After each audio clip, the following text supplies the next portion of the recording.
ওকে, আসসালামু আলাইকুম। উম, আনুষ্ঠানিক সালাম। আমরা অনেক আগেও কথাবার্তা শুরু করলাম, আমার আসতে একটু লেট হওয়ার কারণে ক্লাস একটু লেটে শুরু হচ্ছে। অল্প সময় যে ক্লাসটা মিস না করার জন্য আমার কাছে মনে হয়, তোমাদের কাছে কেমন লাগে জানি না, কিন্তু আমার কাছে তোমরা ক্লাস মিস হলে খুব খারাপ লাগে। কেন বলো তো, একটা আগে কারণটা বলো। স্যার বৃষ্টির জন্য স্যার জন্য স্যার।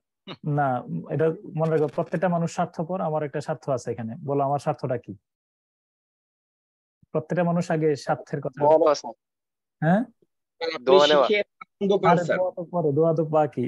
প্রথম কথা স্যার হলো আপনি যে শিখে স্যার আনন্দ পান স্যার। দায়বদ্ধতা স্যার, না, দায়বদ্ধতা। দায়বদ্ধতা সবাই আছে। একদম নগদ যে স্বার্থ সেটা হলো ভালো লাগা। তোমার সাথে তারপর কথা স্যার বলতেছি এটা না, হচ্ছে আপনার প্যাশন এই একটা কাজ করে স্যার। সারাদিন একটা ভিন্ন উম, উম, এই একদম কালচার, ভিন্ন ব্যাকগ্রাউন্ড ছেড়ে এখানে বাংলা একদম স্পন্টানিয়াসলি মনের মতো করে কথা বলতে পারা, এটা খুব আনন্দের, আসলেই খুব ভালো লাগার। এবং আমি মনে করি যে তোমাদের সাথে কথা বললে মানে বাংলাদেশে আছি মনে হয়। আর এই এই আর কি, খুব ভালো লাগে আমার। এটা হলো আমার স্বার্থ আর কি, মানে এটা হলো আমার একটা প্রশান্তি, আর বাকিটা তো আছেই।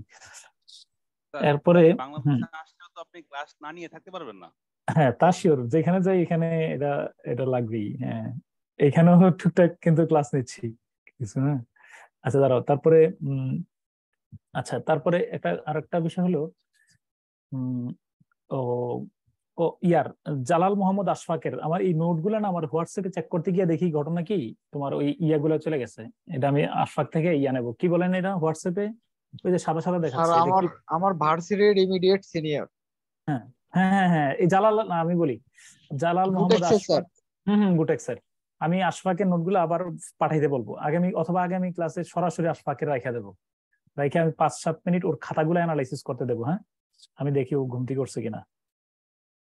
যদি আমি চাই যে ওর খাতাগুলা দেখো। এরপরে আমার দারুসালাম টাওয়ার, আমি তো দারুসালাম টাওয়ার আমার বাসায় গিয়ে গেছো কিনা, এখানে তোমরা বাসায় বাসার আশেপাশে দেখো হয়েছে দারুসালাম টাওয়ারে এরকম এরকম কেউ আছো কিনা?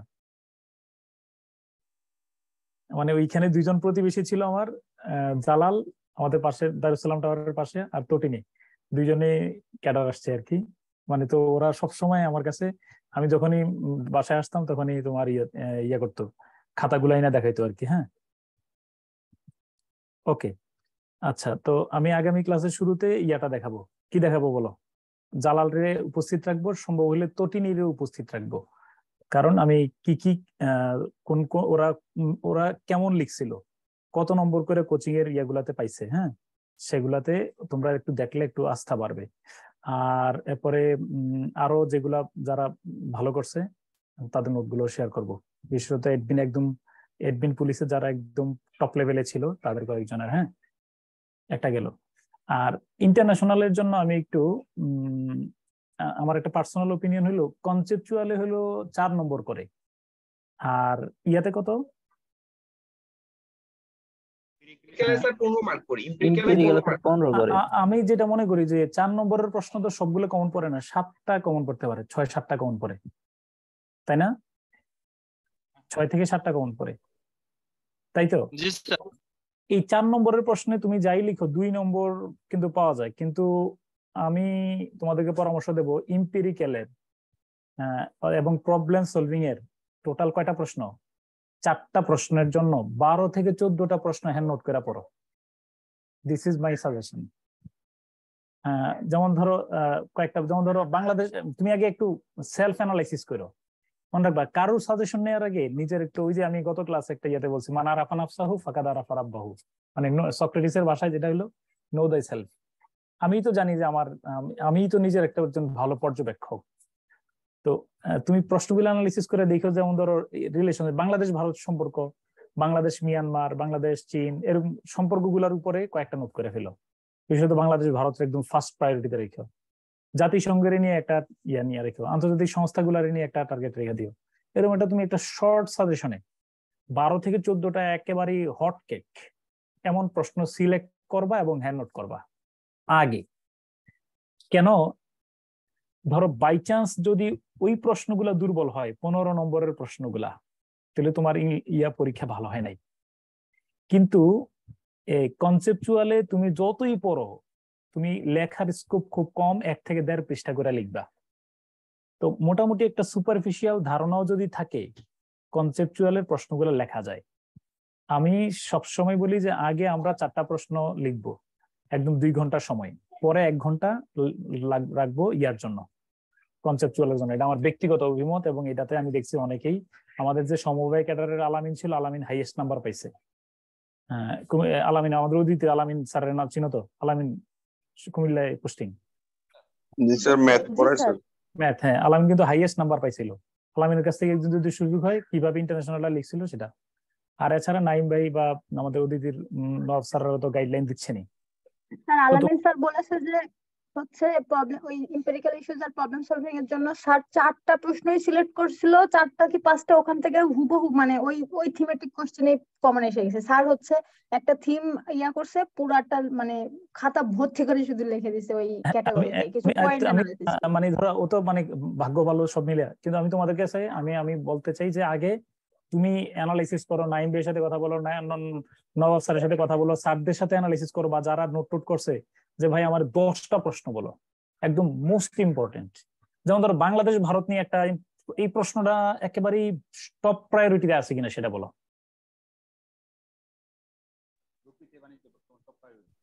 মানে ধরো সব বাংলাদেশ ভারত সম্পর্ক আমি বলতেছি, সম্পর্কের মধ্যে যা যা পয়েন্ট আসে। এরপরে ইউক্রেন যুদ্ধ, এটা একদম, হ্যাঁ ইউক্রেন রাশিয়া, এটা টপ প্রায়োরিটি কিন্তু থাকবে। তুমি যদি অ্যানালাইসিস করো, হ্যাঁ নেটো। তো আমি চাই যে তুমি একদম ফার্স্ট ক্যাটাগরিতে 10 থেকে 12টা প্রশ্ন নাও, এবং হ্যান্ডনোটটা তৈরি করবা, জিস্ট কথাটা 3-4 পৃষ্ঠার বেশি যেন না হয়, শুধু ডেটা গুলা তুমি সংগ্রহ করো। এই 12টা প্রশ্ন যদি তুমি 12টা থেকে যদি 3টা কমন পড়ে, তুমি আর একটা ধারে বারে কাটবে। ধারে বারে মানে হলো যে তোমার এইগুলার প্রভাবে আরেকটা প্রশ্ন ভালো লিখতে পারবা, সত্য কথা। প্রত্যেকটাতে চেষ্টা করবা ম্যাপ ট্যাপ দেওয়ার জন্য। এই 12টা প্রশ্ন সলভ করার পরে, 12টা প্রশ্ন কমপ্লিট করার পরে তোমরা ইয়া করবা, কি বলতো, এবার কনসেপচুয়াল গুলা, এই যে মানে তুমি হোয়াট ইজ কি বলো আর্মামেন্ট, হোয়াট ইজ ডিসআর্মামেন্ট, মানে এই যে শর্ট কোশ্চেন গুলো আছে না, প্রত্যেকটা 2-1টা সংজ্ঞা সহ মুখস্থ করবা। অর্থাৎ প্রত্যেকটা কনসেপচুয়াল ইস্যুর 2-1টা সংজ্ঞা সহ একটু হালকা হালকা করে অল্প অল্প সুপারফিশিয়াল ধারণা নিলেই হয় আমার মতে পরীক্ষা ভালো হবে। হুম। তো আমি আমার হ্যাঁ তারা আমার ব্যক্তিগত, হ্যাঁ উক্তি স্যার অনেকে বলেছে মানে উক্তি ব্যাপারে অনেকে বেশি ফোকাস করে আর কি স্যার, উক্তি কি আসলে নাম্বার বেরি করে কিনা? উক্তি দিতে পারলে তোমার উক্তি কিছু কমন প্যাটার্ন বের করবা। যেমন ধরো মিডল ইস্ট নিয়ে তুমি কোনো কথা বললে, তুমি কমন 15-20টা উক্তি সহজ ভাষায়, যেমন ধরো বারাক ওবামা বলছেন যে Syria is the middle of the middle east. এই কথা বললে তো বলছে সিরিয়াতে অশান্তি, মধ্যপ্রাচ্যে যদি সিরিয়াতে অশান্তি থাকলে মধ্যপ্রাচ্যে আর কোনো শান্তি আসার সুযোগ নাই। তুমি প্রত্যেকটা কোন কোন জায়গায় কোন কোন উদ্ধৃতিটা খাটাইবা, কার উদ্ধৃতি দিবা, বানাইয়া যেন না দাও, রেফারেন্সটা যেন শক্ত থাকে। এই জন্য আমি আগামী এই জালালের খাতাগুলো তোমাদেরকে এই জন্য দেখাবো। আমি এই জন্য জালালের খাতা আমি খুব হাইলি স্যাটিসফাইড।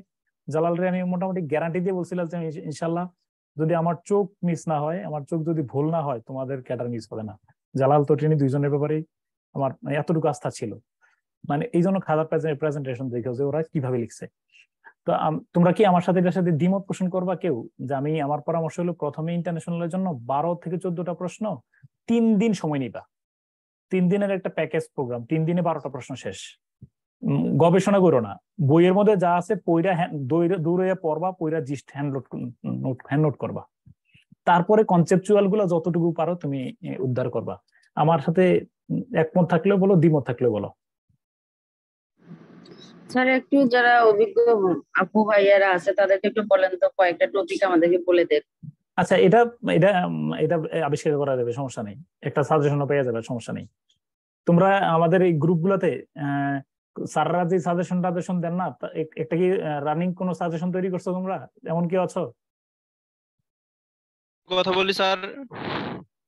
হ্যাঁ স্যার আমরা যারা শুধুমাত্র ইংলিশের জন্য ভর্তি হয়েছি তারা আসলে স্যার ওই যে কোনো সাজেশন পাচ্ছি না স্যার। ওই যে আচ্ছা, এই বাংলার গ্রুপগুলোতে তোমরা চাইলে অন্যগুলাতেও একটু শেয়ার করে দিও। আমরা তো সবাই মিলে আমরা তো ভাই বোন সবাই। তোমাদের কাছে যদি কেউ করা থাকে নোট, তাহলে আমি রিকোয়েস্ট করবো আমাদের গ্রুপে একটু দিয়ে দিও। তোমার একটা পার্সোনাল মনে করো যে এই প্রশ্নগুলা রিসেন্ট খুবই ইম্পর্টেন্ট, এটার উপরে। আর যদি না পারো আমি পরে আবার ইমিডিয়েটলি একটা ইয়ে করে দেবো। তোমাদের কাছে যদি রানিং প্রশ্নগুলো থাকে তাহলে এটা একটু কাইন্ডলি গ্রুপে দিয়ে দিব, সবাই উপকৃত হইলো আর কি। তোমার জন্য দোয়াও করবে সবাই। স্যার আর এস এর ব্যাপারে যদি একটু সাজেশন পাওয়া যাইতো তাহলে আমরা কিছু নোট করা শুরু করতে পারতাম। জাস্ট আর নোট করা লাগবে না এস এর জন্য। আর তবে আমি এস এর জন্য যেই পরামর্শটা ছিল, ওই যে যেই টপিক গুলো আমি বলছিলাম, আচ্ছা যাক, এস এর জন্য টেনশন নিও না, এই পরবর্তী একটা ক্লাসের পরে এস এ শুরু হবে ইনশাল্লাহ। বেশ কয়েকটা ক্লাস নিলে দেখবা যে একটা আস্থা আসবে, একটা ফাউন্ডেশন দাঁড়াবে, তারপরে তুমি কি কি করণীয় এটা আমি বিস্তারিত কথা বলবো, ঠিক আছে ইনশাল্লাহ। তাহলে আমার দুই কথা, আমার প্রথম কথা হলো আগামী ক্লাসে আমি ইয়াকে জালালকে রাখার চেষ্টা করব।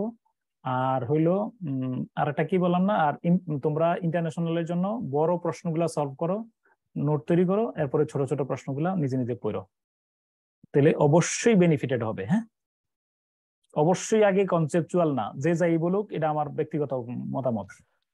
স্যার আসসালামু আলাইকুম। স্যার আরেকটা বিষয়টা যদি পরামর্শ দিতেন স্যার, বিজ্ঞানটা নিয়ে যদি একটু স্যার পরামর্শ দিতেন, আমরা তো স্যার নন সায়েন্স ব্যাকগ্রাউন্ড স্যার, এটা দিয়ে যদি পরামর্শ। আমার মতো অবস্থা আর কি, বিজ্ঞানে যদি বলো, তোমার আমার পরামর্শ একটাই আছে যে তুমি 35 থেকে কত পর্যন্ত, 44 পর্যন্ত যে প্রিভিয়াস কোশ্চেন গুলো আছে সেগুলার আগে একটু সলভ করো। সেগুলোর মধ্যে যেগুলা ডেটা ফিগার দিতে হবে, ধরো জলবিদ্যুৎ কিভাবে উৎপাদিত হয়, এখানে একটা ফিগার দেওয়ার সুযোগ আছে, এখানে একটা চিত্র আঁকার সুযোগ আছে। তো যদি বলো যে আমার মতো নন সায়েন্স ব্যাকগ্রাউন্ডের যারা আছো, তারা যদি আগে ফার্স্ট প্রায়োরিটিতে, কারণ আমরা অনেক কিছু পড়ে রপ্ত করতে পারবো না, জারণ বিজারণ যতটুকু পড়ছে এগুলো কোনো কিছুই মাথায় নাই, শুধু পরীক্ষার হল পর্যন্তই ছিল। তো 35 থেকে 44 পর্যন্ত প্রশ্নগুলা নেয়ার পরে ওই প্রশ্নগুলোর উপরে ভালোভাবে নোট তৈরি করা, আমার কাছে মনে হয় এখানে 50% কভার করবে, নট 100%, নট 70%।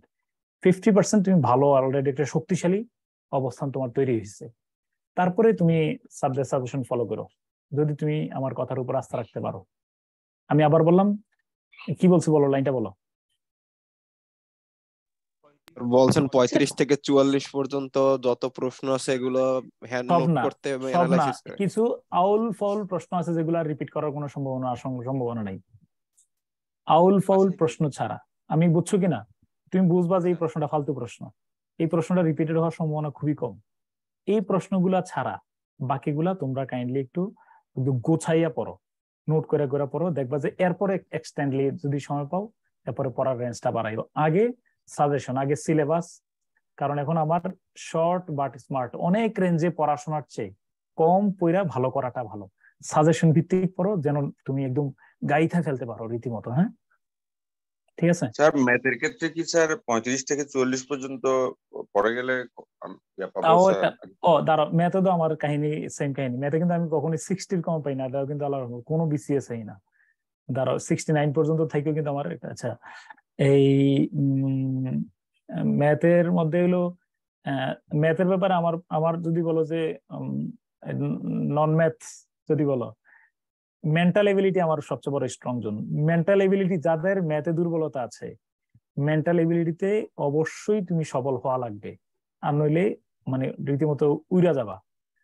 টার্গেট মেন্টাল এবিলিটিতে 45 রাখবাই, সম্ভব পরীক্ষার এনভায়রনমেন্টও তোমার সহযোগিতা করবে। কারণ 1 ঘন্টা সময়ের মধ্যে দেখবো যে কেমনে জানি কেউ মেন্টাল এবিলিটি পরীক্ষা দিছো, এমন কেউ আসো নাকি এখানে? তার বাজার হয়ে যায়, ক্লাসরুম বাজার হয়ে যায়। আর বলো না, চুপ আর বলো না থাক। এরকম একটা ঘটনা, বুঝছো, মেন্টাল এবিলিটির মধ্যে এরকম একটা ছোটখাটো হুইসপারিং চলে। কিন্তু আমাদের রংপুরে স্যার সরকারি কলেজে কখনো একটা কথা বলারও সুযোগ থাকে না, শেষের দিকে আমি বলছি 3-4 নম্বর ইশারা ইঙ্গিত চোখ টিপে চলে যায়। হ্যাঁ, আমি বলতে চাচ্ছি যে 3-4 নম্বর বাড়ে, এটা সত্য কথা। যতই বলো ইশারা ইঙ্গিতে যেহেতু একটু শেষের দিকে সময় থাকে, সিগনেচার, আমি বলতে চাচ্ছি যে এখানে তোমার একটা হিউজ স্কোপ। তুমি যদি 40 এবিলিটি থাকে 45 আসবে, তবুও 2-1টা যদি কনফিউশন থাকে চলে আসবে। তো মেন্টাল এবিলিটিতে আবার কারোর উপর নির্ভর করবা, তাহলে একদম শেষ হয়ে গেছো। আমি মেন্টাল এবিলিটিতে ভালোভাবে প্রস্তুতি নাও, আমাদের আলামিনের বইটাও ভালো করে দেখে দিতে পারো। আর সাথে ম্যাথের জন্য 30 টার্গেট রেখো, 30-এর নিচে যেন না নামে, 25-এর নিচে যেন না নামে, রিকোয়েস্ট করলাম। তোমার 50-40-এ যদি দুর্বল থাকো, আমার মতো অবস্থা হয়, 30-এর নিচে যেন না নামে। সাজেশন করে দেখবা যে একটা তুমি কোনো একজন ম্যাথের কোনো, আচ্ছা ম্যাথ যারা ভালো, আমার একটু সত্য করে বলো তো 25-30 পাওয়া কি খুব কঠিন? তোমরা তো যারা ভালো আছো। না স্যার। কিন্তু 45 পাওয়া কি সহজ? একদমই ইজি স্যার। না বলো 45 করে খুব কঠিন। 45 পাওয়া অনেক কঠিন স্যার। কিন্তু ম্যাথে 30 যতই ভালো হোক 45 পাওয়া কঠিন আর কি। কিন্তু 30 পাওয়াটা ভালো হইলো। আমার 40 মতো পাওয়া মোটামুটি যায়। 30 পাওয়া কি আমাদের মতো লোকদের যাওয়ার কথা না স্বাভাবিক জি স্যার, প্রস্তুতিতে? জি স্যার। এটাই আমি বলতে চাই, মোটামুটি 30 যেন মিস না হয়। তুমি ওই যে জুবায়ের আবার শিক্ষাকাররা আসছে, জুবায়ের KM জুবায়ের আমি কত করে বললাম যে জুবায়ের তুমি ফুল 50-এর প্রস্তুতি নিও না। জুবায়ের কি করছে, সব একদম ধুমাইয়া ম্যাচ করে ওইটা আনলে 40-এ তার ক্যাডার আসতো। আইসা বলছে স্যার আমি তো শেষ। আমি বললাম কি বলো যে আমি তো গণিত আনসার করেছি 15-20 নম্বর পাবো, অথচ যেই পরিমাণ এফোর্ট দিছে, কারণ ম্যাথ ব্যাকগ্রাউন্ড তো ছিল না। তো মনে রাখবো যাদের ম্যাথ ব্যাকগ্রাউন্ড না, আমি এখন এই যে ওইখানে একটু এফোর্ট কমাই দিয়া একদম একদম একদম গুরুত্বপূর্ণ অংশগুলা, যেগুলো আমার যে টপিক গুলা আসার সময় আমি পারবো, এরকম একটা 30 নম্বরের টার্গেট রেখা আর মেন্টাল এবিলিটি বাড়াও। অন্যগুলাতে আরো যেমন ইংলিশে তুমি 140 একটা করো। মনে রাখবো এটা একটা যুদ্ধ। মনে রাখবো পড়াশোনা একদম হার্ড লেভারে কেউ বিশ্বাস করো কিনা? হার্ড লেভারে? জি স্যার। স্যার করি স্যার, এটাই বিশ্বাস করি স্যার। হার্ড লেভার পছন্দ করো কারা? স্যার আমি করি স্যার। স্যার পছন্দ করি, কিন্তু এফোর্ট আজকের পর থেকে হার্ড লেভার একদমই বন্ধ। এখানে আমাদের একটা ভার্সিটি একটা হয়েছিল, মানে স্যার বলছিল হার্ড লেভার কারা কারা করো, সবাই হাত তুলে বসে আসছে। হ্যাঁ, স্যার বলছে যে আমাদের সফর শুরু হয়েছে, কি নিয়ে শুরু হয়েছে বলো তো? রাতের খাবার। রাত 1টা পর্যন্ত। হ্যাঁ, আচ্ছা। এই তোমার হার্ড লেভার, স্যার বলছে যে হার্ড লেভার কারা করে? হার্ড লেভার হইলো, ধরো আমি বললাম যে হ্যাঁ এই বিল্ডিংটারে ভেঙে ফেলো, এরপরে আমি কি করলাম, হার্ড লেভার শুরু করলাম। আরেকটা আছে স্মার্ট লেভার, বুঝছো কিনা? এই হার্ড লেভারে অনেক সময় লাগবে, অনেক গায়ে খাটুনি আছে। আর যদি স্মার্ট লেভার ব্যবহার করো তাহলে 5-7-10 মিনিটের মধ্যে এটা ক্লোজ হয়ে যাবে। Not hard lever but smart lever, বুঝছো কিনা? আমাদের ডিপার্টমেন্ট স্যার খুব ভালো করে এই বিষয়টা, আমরা কঠোর পরিশ্রম না, এই বর্তমান সময়ের জন্য আমাদের দরকার হলো স্মার্ট লেভার। আমি কি কথাটা বুঝতে পারছি? হাল চাষের জন্য ধরো আমি কাটলাম, হার্ড লেভার দিলাম, তাই না? একটু আমার সবার একটু থামাই আছে, দাঁড়া একটা মিনিট।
সরি, ওই আমার পয়েন্টটা বুঝছো কিনা? তাহলে হার্ড লেভার না স্মার্ট লেভার সেটা বলো। Smart lever. Smart lever sir. Hard lever কাইটা, হার্ড টার কাইটা লিখে স্মার্ট। ওই যে বললাম যে একটা জমি ইয়ে করার জন্য দিছে, প্রক্রিয়া করার জন্য, আমি কোদাল দিয়ে কাইটা প্রক্রিয়া করলাম আর মেশিন ব্যবহার করলাম, কোনটা বেশি? তাহলে এটাই। তো এখানে আমার মনে হয় যে স্মার্ট লেবার, তুমি শুধু সার্বক্ষণিক মাথায় রাখবা যে আমার ইনশাল্লাহ এটাতে আশা লাগবেই, কিভাবে আমি ভালো করব, ঠিক আছে, হয়ে যাবে ইনশাল্লাহ। ওকে, হ্যাঁ, আচ্ছা, প্রথম লাইনটার অর্থ কি? হ্যাঁ, স্যার একটা কোশ্চেন ছিল স্যার, ডেইলি স্টার কিভাবে পড়বো স্যার, এটা যদি বলতেন। ডেইলি স্টারের সহজ নিউজ গুলো এখন পড়ো, যে মানে আচ্ছা ঠিক আছে, এটা নিয়ে শেষে বলবো, শেষে এই লাইনটার অর্থ বলো ডেইলি স্টার নিয়ে। আচ্ছা, আগামী ক্লাসে শুরুতে বললো, আগামী ক্লাসে শুরুতে বলবো, তাহলে হাতে কলমে দেখাবো, মোবাইল ফোনে। হ্যাঁ বলো, বাংলাদেশ ফিচার্স, এই লাইনটার অর্থ কে কি করছো, কেউ করছো কিনা?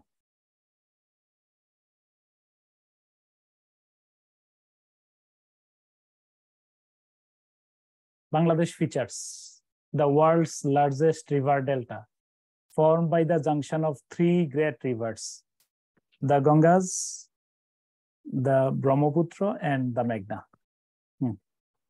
এই লাইনটার অর্থ কেউ করছো কিনা? এনিওয়ান? বা কি হইতে পারে? জি স্যার। বলো। গঙ্গা ব্রহ্মপুত্র এবং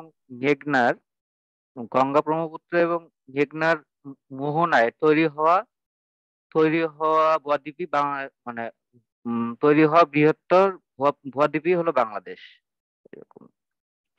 আচ্ছা, আরো সুন্দর করে কে বলতে পারবা এই লাইনটার অর্থ কি হইতে পারে? স্যার, বাংলাদেশ গঠনগত দিক থেকে বাংলাদেশ পৃথিবীর সব থেকে বড় বদ্বীপ, যা গঙ্গা, ব্রহ্মপুত্র এবং মেঘনার বৃহৎ অববাহিকায় গঠিত হয়েছে। আচ্ছা, তোমরা আরো কয়েকজন হেল্প করো তো, এখানে যারা রেকর্ডিং শুনতেছো তোমরা শুধু এই প্রথম লাইনটা, আমি বেশি অর্থ করবো না এখানে, শুধু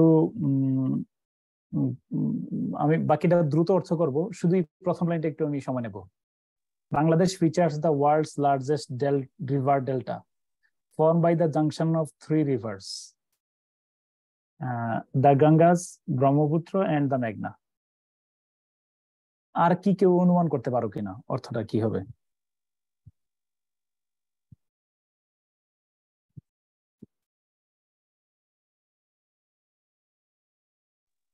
তিনটি বড় নদী গঙ্গা, ব্রহ্মপুত্র এবং মেঘনার মোহনায় গঠিত বাংলাদেশ বিশ্বের বৃহত্তম বদ্বীপ। বাংলাদেশ বিশ্বের বৃহত্তম বদ্বীপ, ফাইন। আচ্ছা, হ্যাঁ বলো বলো। বাংলাদেশের বৃহত্তম বদ্বীপ, যা গঙ্গা, ব্রহ্মপুত্র ও মেঘনার বদৌত পলি দ্বারা গঠিত। স্যার পলিশব্দটা স্যার এখানে স্যার ওই যে একটু বুঝছি, আচ্ছা মানলাম। আচ্ছা, তুমি বললো যে বাংলাদেশ বিশ্বের বৃহত্তম বদ্বীপ, হ্যাঁ, যেটি এটা দ্বারা যেটি মেঘনা, ব্রহ্মপুত্র, গঙ্গা এই তিনটা নদীর কি বলো সংযোগস্থলে গঠিত হয়েছে, তাই না? আচ্ছা ঠিক আছে, মানলাম বৃহত্তম। পরের লাইনটা, 2 out of every 3 Bangladeshis, about 110 million people live within this delta and depend on it for their lives and livelihoods.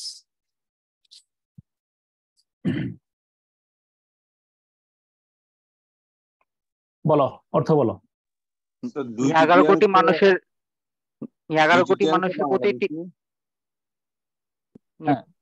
Sir 11 কোটি মানুষের প্রতি 3 জনের 2 জনেরই জীবন ও জীবিকা এই বদ্বীপের উপর নির্ভরশীল। 11 কোটি মানুষের প্রতি 3 জনের 2 জন মানুষ কি বাংলাদেশে 11 কোটি? স্যার আমি বলি স্যার, বাংলাদেশে প্রতি 3 জনের 2 জন বাংলাদেশি, প্রায় 11 কোটি বাংলাদেশি, 11 কোটি মানুষ এই বদ্বীপের অঞ্চলে বসবাস করে এবং তাদের জীবন ও জীবিকার জন্য বদ্বীপের উপর নির্ভরশীল। আচ্ছা আচ্ছা, তাহলে দেখো দুইটা লাইনের অর্থ যদি তোমরা এরকম বলো, দেখো তো তাহলে কেমন দাঁড়ায়। বাংলাদেশ বিশ্বের বৃহত্তম বদ্বীপ, প্রথম লাইনের অর্থ অনেক এরকম বলতে চাইছো তোমরা, বাংলাদেশ বিশ্বের বৃহত্তম বদ্বীপ যেটি গঙ্গা, ব্রহ্মপুত্র, মেঘনা এই তিনটি বিশাল আকৃতির মানে বড় নদীর মোহনায় গঠিত হয়েছে, এরকম অর্থ তোমরা বলতে চাইছো। আচ্ছা, এরপরে মানলাম বাংলাদেশ বিশ্ব বৃহত্তম বদ্বীপ, 2 out of every 3 Bangladeshis, তিনজনের মধ্যে 2 জন বাংলাদেশি, টোটাল প্রায় সেটা 11 মিলিয়ন, মানে প্রায় 11 কোটি বাংলাদেশি এই বদ্বীপ জুড়ে বসবাস করে। এখন বলো বাংলাদেশের লোক সংখ্যা কত? স্যার 16 কোটি 98 লক্ষ।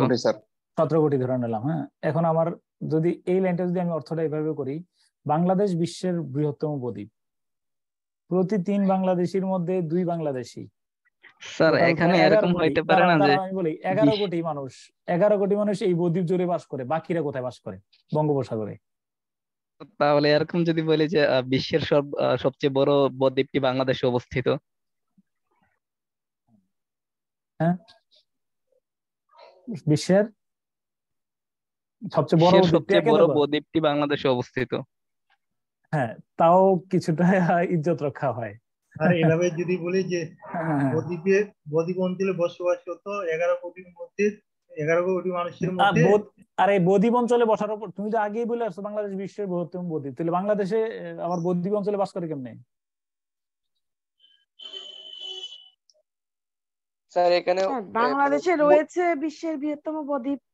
এই তো, মানে বাংলাদেশ বৃহত্তম বদ্বীপ আর বাংলাদেশে রয়েছে বৃহত্তম বদ্বীপ, এইখানে তো তোমার সব শুধু এক শব্দে তো আমরা সব ধ্বংস করে ফেলছি।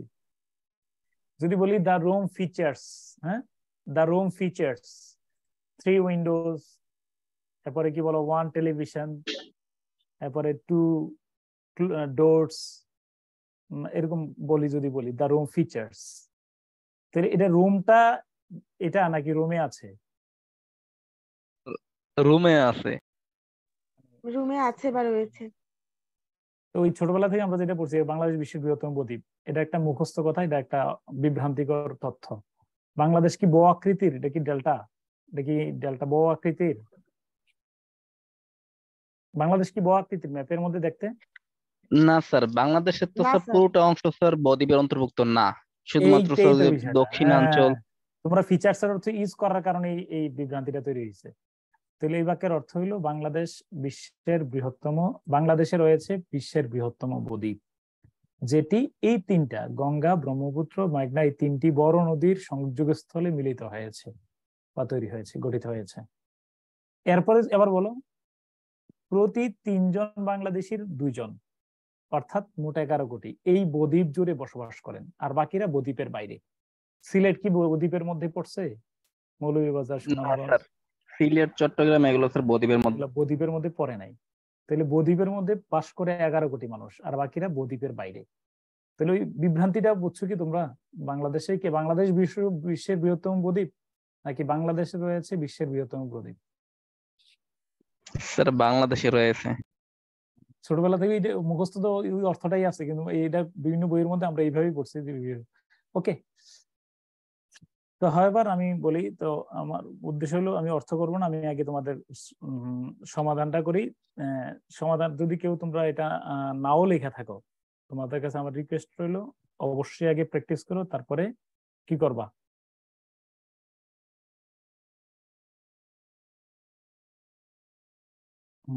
মানে খাতায় লিখে তারপরে আমার সাথে মিলাইবে আর কি আরেকবার। হ্যাঁ, আচ্ছা, তো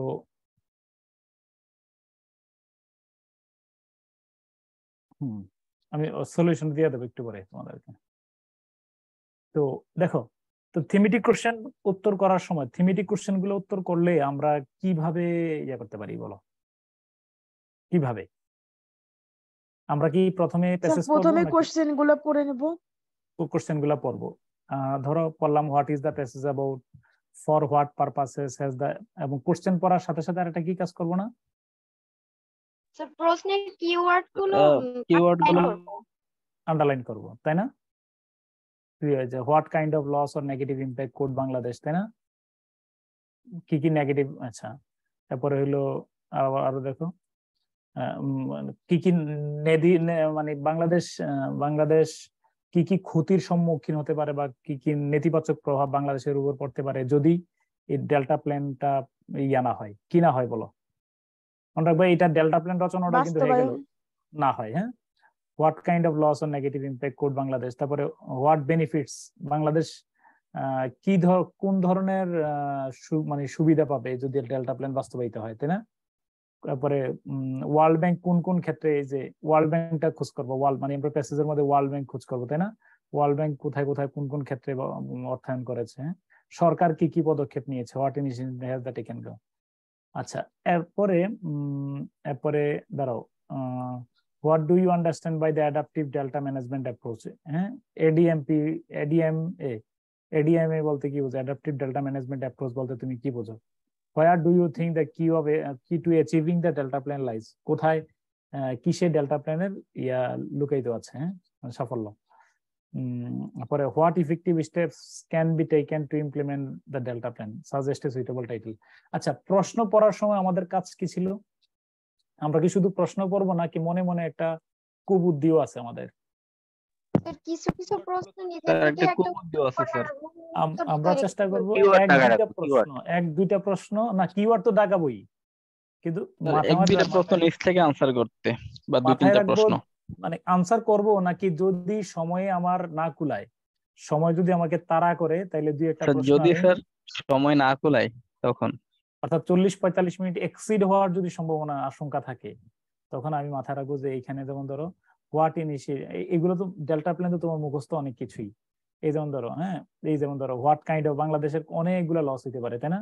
ডেল্টা প্ল্যান যাদের জানা আছে, এখানে আমরা কি কি নেতিবাচক প্রভাব পড়তে পারে, তাই না? এরপরে বাংলাদেশ কি কি সুযোগ সুবিধা, কি কি বেনিফিট পাবে ডেল্টা প্ল্যানটা হলে, দারিদ্র্য বিমোচন হবে, জলবায়ু স্থিতিশীলতা আসবে, তাই না? প্রাকৃতিক ভারসাম্য আসবে, এগুলো একটা কমন কথা না বলো? ডেল্টা প্ল্যান সম্পর্কে যারা বাস্তবিক ধারণা আছে একটু, এছাড়া এগুলোই তো, তুমি ডেল্টা প্ল্যান নিয়ে যাই লিখো, এগুলোই তো কথা বলবা, তাই না? তো তুমি মাথায় রাখবা যে যদি আমার সময় আমার সাথে প্রেসারাইজড করে, হ্যাঁ, তখন আমি এই দুই তিনটা প্রশ্ন, হয়তো এই প্রশ্নটা অথবা কি বলো, এই প্রশ্নটা যে কোথায় ডেল্টা প্ল্যানের সাফল্য নিহিত কোথায় থাকতে পারে বলো তো, কিসে কিসে থাকতে পারে বলো, দুইটা বলো তো। যেমন ধরো সঠিক সময়ে সঠিক কাজটা করা, তারপরে তাই না, ধরো গ্রীষ্মকালের কাজ গ্রীষ্মকালে, শীতকালের কাজ শীতকালে, এরপরে যথাসময়ে অর্থায়ন করা, দুর্নীতি মানে দুর্নীতি প্রতিরোধ করা, এরকম কিছু কমন কথা তোমার মাথায় আসে না? তাই না, মানে কমন। যদি চাপে পড়ো তাহলে তুমি ধরো, আমার এটা খোঁজার সময় পাচ্ছি না, প্যাসেজে বড়, তাহলে তুমি তোমার বিবেক থেকে যে উত্তরগুলো আসে সেগুলো লিখবা। আবার এটার উত্তর আমি বললাম, তুমি তো আমার প্রশ্নই করবা যে এটা তো একিউরেট হলো না। আমার একিউরেসির চেয়ে দরকার হলো সবগুলোর উত্তর যথাযথভাবে কাছাকাছি গিয়ে দিয়ে আমি আমার পরবর্তী প্রশ্নে সময় মতো চলে যাওয়া। হ্যাঁ, ওকে, এই প্রশ্নগুলো যদি হয় তাহলে দেখো আমরা একটু প্যাসেজটা একটু দ্রুত গো থ্রু করি। আচ্ছা স্যার, একটা কোশ্চেন ছিল। হ্যাঁ, স্যার, ওই যে হাউ দ্বারা কোশ্চেন যেসব কাছে ওগুলার অ্যান্সার গুলো কিভাবে করবো একটু যদি বলে দিতেন। আর হলো স্যার হলো হোয়াই দ্বারা কোশ্চেন যদি স্যার একাধিক রিজন থাকে, এটা তো বললেন স্যার রোমান অক্ষরে দেয়া আমরা রিজন করে লিখবো, কিন্তু ধরেন স্যার কোনো স্পেসিফিক একটা কারণ যদি হয় তাহলে সেই ক্ষেত্রে আমি কি করব? একটাই লিখে দিবা, সমস্যা নেই। যদি আর সেক্ষেত্রে কি স্যার আমি স্যার নিজের ভিউ করতে পারবো নাকি? আপনি স্যার বলছিলেন স্যার 3 লাইন আমি বলি হোয়াট স্টেপ আর হোয়াট স্টেপস পার্থক্য আছে, কিন্তু যদি কোন পদক্ষেপটা নেওয়া যেতে পারে তাহলে একটা উত্তর, তুমি প্রশ্ন দেখলে বুঝতে পারবা। দেখবা এগুলো আমি আমার উত্তরগুলো এই ক্ষেত্রে কি অ্যানসারটা এক লাইনে হলে না, আমার এই দেখো না, আমি এক লাইনের জায়গায় কিভাবে একটু বাড়ানো যায়, এক লাইনের জায়গায় কিভাবে বাড়ানো যায় একটু চেষ্টা করি না। হ্যাঁ, আরো কিছু প্রশ্ন সলভ করে দেখো যাই। আচ্ছা, তাহলে আমি দ্রুততম সময়ের মধ্যে একটা ধারণা দিচ্ছি তোমার। as the threat of climate change and rising sea levels looms large, আচ্ছা, proper planning and management of the delta is critical to the country's economic growth and development. হ্যাঁ, আচ্ছা বলো, এই লাইনটা as the threat of climate change and rising sea levels looms large, এই লাইনটার ভার কোনটা এই বাক্যের?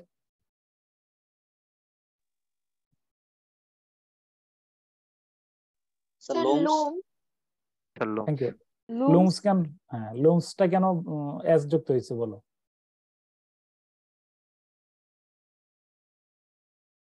থ্রেট হচ্ছে আমার subject. Thank you so much. Uncontrol number sir. No, as the threat is a prepositional thread subject sir, thread subject. Climate change and rising sea levels এটা আমার subject না।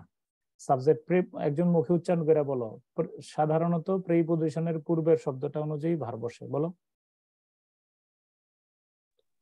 সাধারণত প্রিপজিশনের পূর্বের সাবজেক্ট অনুযায়ী ভার বসবে। শুধু একটু মনে রেখো, এটা প্রিলিমিনারির পড়া মনে করে দিই। মনে রাখবা শুধুমাত্র সারা জীবন সবসময় প্রিপজিশনের পূর্বে যেটা আছে সেটাই হলো যে কি বলো, সেটাই ভার হবে প্রিপজিশনের পূর্বে। প্রিপজিশনের পূর্বে যেই যা থাকুক সেটা, দা যদি বলি the people in our country, people অনুযায়ী the mother with her daughters, go না গোজ,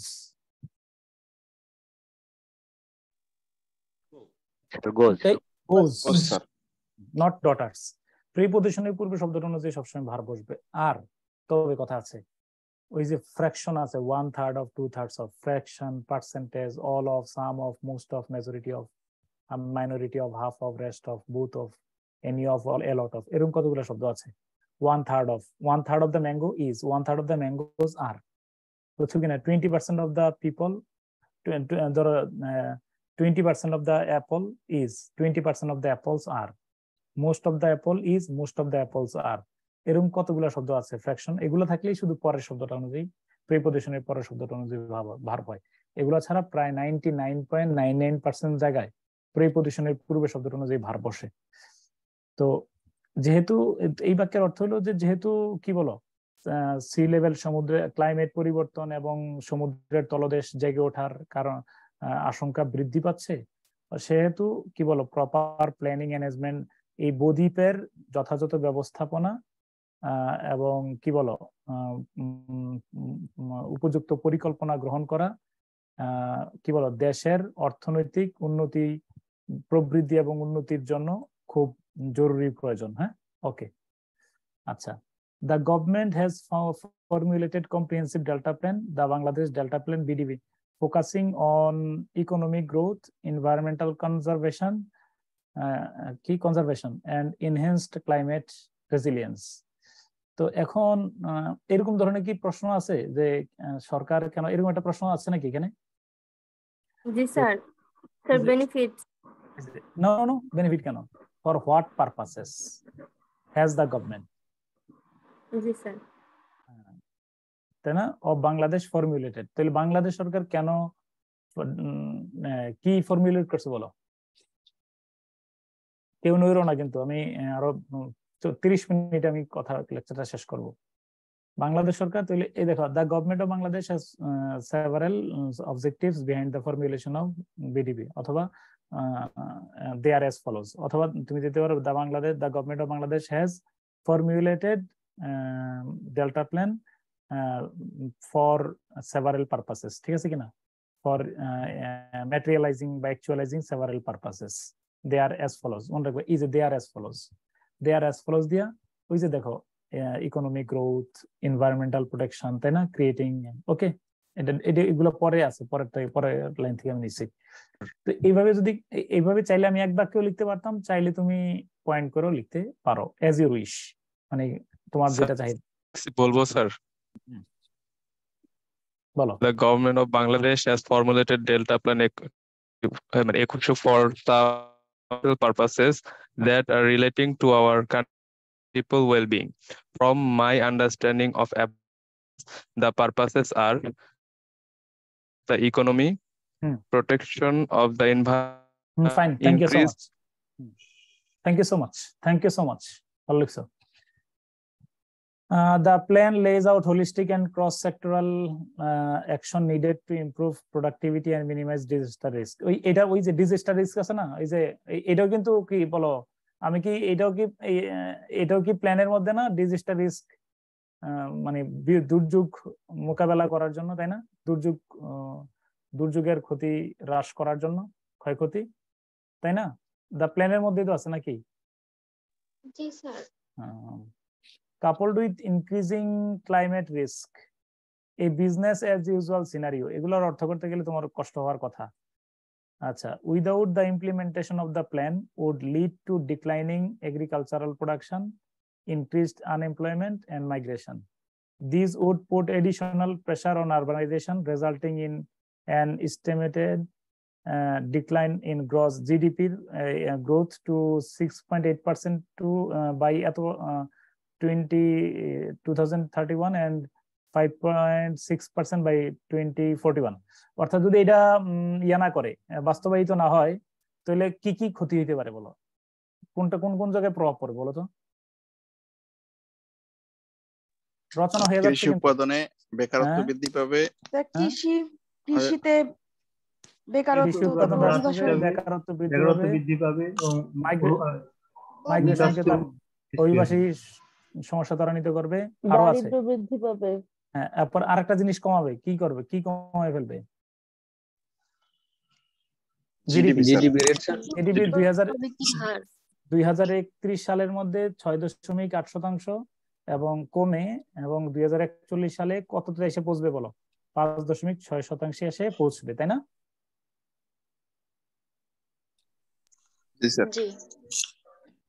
These would mean an additional 25 living moderate poverty and 2.5 million in extreme poverty. এর ফলে কি হবে বলো? এর ফলে এটার কারণে মানে দ্যাট মিন্স পরিষ্কার ভাষায় কি দাঁড়াইলো, ফলে কি হবে বলো তো? 2000 চরম দারিদ্র্য বাড়বে 2041 2021 সালে চরম দারিদ্র্যে বাস করবে কতজন বলো? স্যার এর ফলে 2041 25.1 মিলিয়ন পিপল নিচে এবং 5.4 মিলিয়ন পিপল চরম দারিদ্র্য সীমার নিচে বসবাস করবে। অর্থাৎ 25 অর্থাৎ 2.5 কোটি, অর্থাৎ মোট কথা হলো মিলিয়ন না বললে কত বললে এটা মানে 2,51,00,000, তাই না? 2,51,00,000 নাকি, তাই তো? 2,51,00,000 লোক মাঝারি দারিদ্র এবং 5 কোটি 54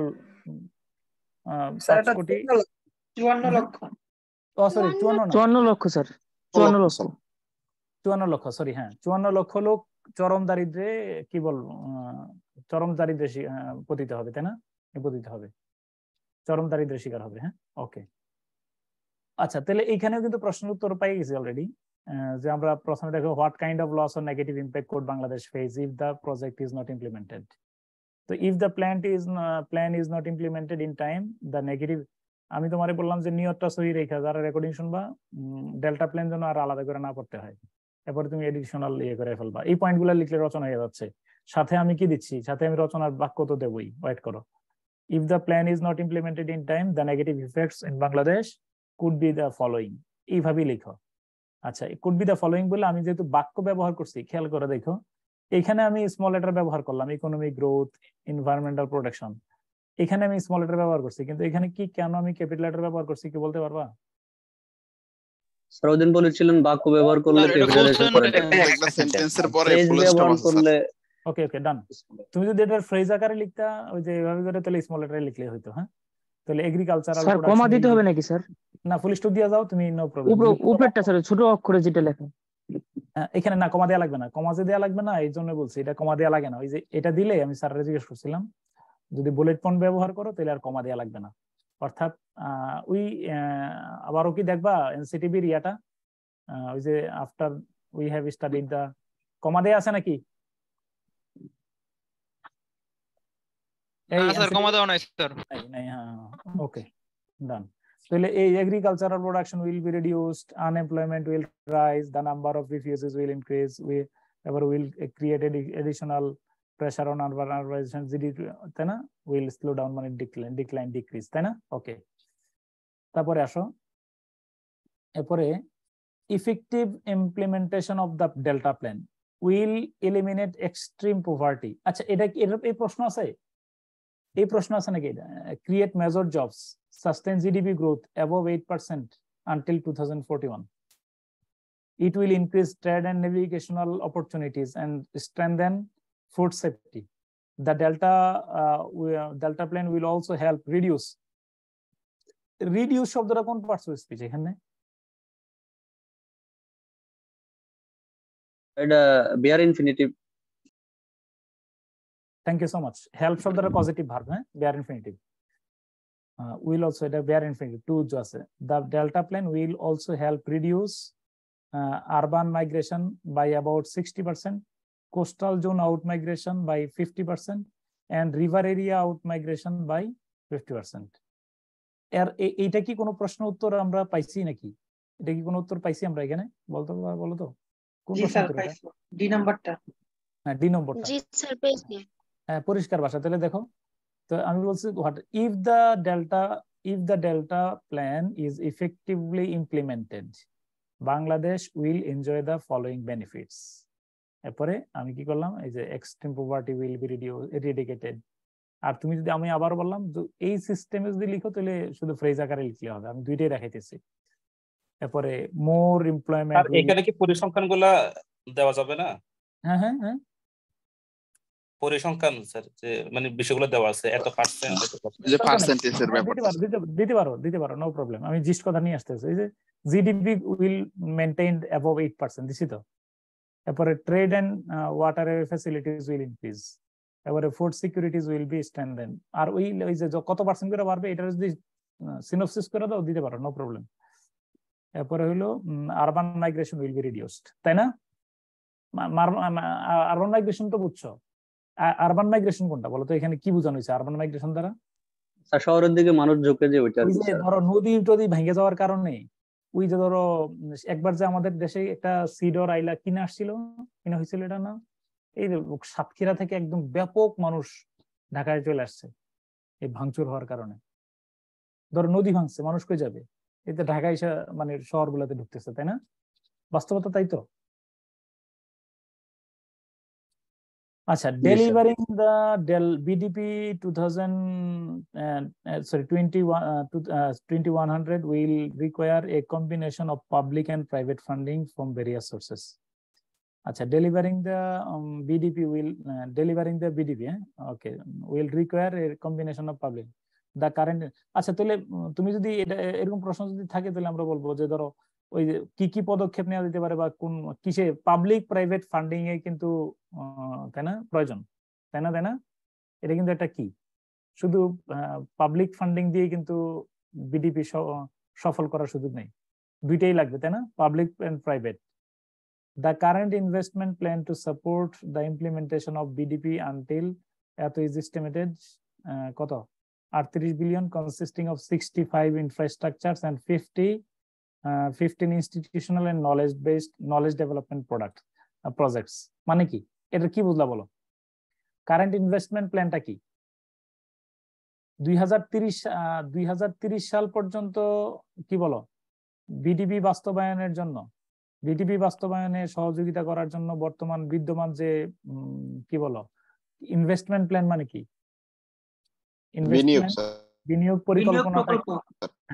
বিনিয়োগ পরিকল্পনাটা কত billion dollar? 38 billion dollar. 38 billion dollar. এর মধ্যে কি কি কোন কোন খাতে ব্যয় করা হবে?